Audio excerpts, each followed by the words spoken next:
खरं तर आता अनेक राष्ट्रवादीच्या नेत्यांमध्ये अशी चर्चा होत आहे की उपमुख्यमंत्री कोण.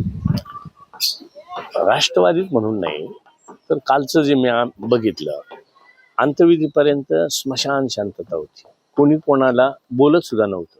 काय चाललंय, कसं होईल ह्याची सुद्धा चर्चा नव्हती.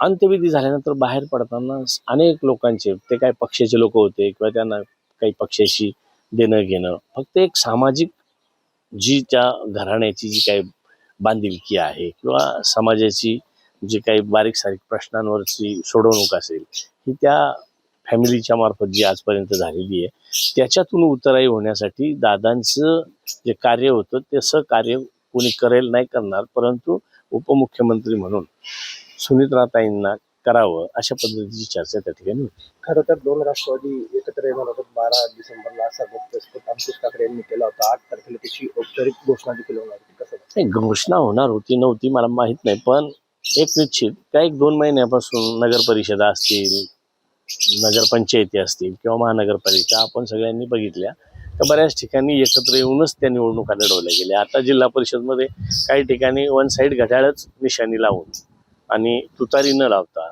एकत्र होऊनच लढवल्यात. त्याच्यामुळं राष्ट्रवादी दोन्ही एकत्रच आहेत असं म्हणावं लागेल.